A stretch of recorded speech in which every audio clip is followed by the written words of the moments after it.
கும்பராசியை பொறுத்த வரைக்கும் இன்றைக்கி பார்த்தீங்க அப்படின்னா பயணங்கள் இருக்குது, வீண் விரயங்கள் இருக்குது. அது மட்டும் இல்லைங்க, ஒரு வேலையை தேடி போவீங்க. ஓகேங்களா, ஒரு வேலை ஒன்று பார்த்துட்ருக்கோம், வேற ஒரு வேலைக்கு ஒன்று போகலாமா அப்படிங்கிற ஒரு எண்ணமாவது வரும். பயணங்களில் வந்து கொஞ்சம் கவனம் எடுத்துக்கோங்க.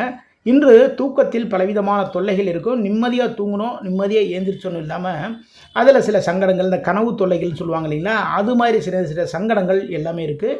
விரயங்களும் இருக்கின்றது. அப்போ என்ன பண்ணணும் அப்படின்னா, கவனமாக பார்த்து செலவு பண்ணுங்கள். அதிகப்படியாக நம்ம தேவையில்லாத பொருட்களோ தேவையில்லாத விஷயங்களோ நம்ம வாங்கிட்டோம் அப்படின்னா, அவசரப்பட்டு வாங்கிட்டோம்னா முக்கியமான பொருட்கள் வாங்குறதுக்கு நாம் வந்து பிறர்கிட்ட கடன் வாங்கக்கூடிய சூழல்கள் வந்து உருவாகும். ஓகேங்களா, அதே டயத்தில் வந்து இன்றைக்கி உடல் சம்மந்தமான ஏதாவது ஒரு தொந்தரவுகள், பிரச்சனைகள் ஏதாவது வந்ததுன்னா உடனுக்குடனே கவனிச்சுக்கோங்க.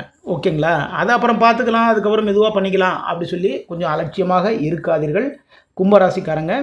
இன்று நீங்கள் என்ன பண்ணுங்கள் அப்படின்னா, முருகப்பெருமான் வழிபாடு பண்ணுங்கள். முருகப்பெருமான் வழிபாட்டின் மூலமாக அனைத்து காரியங்களுமே வெற்றி வாய்ப்புகளை பார்க்கலாம். இந்த நாள் உங்களுக்கு சிறப்பான நாளாக அமையும்.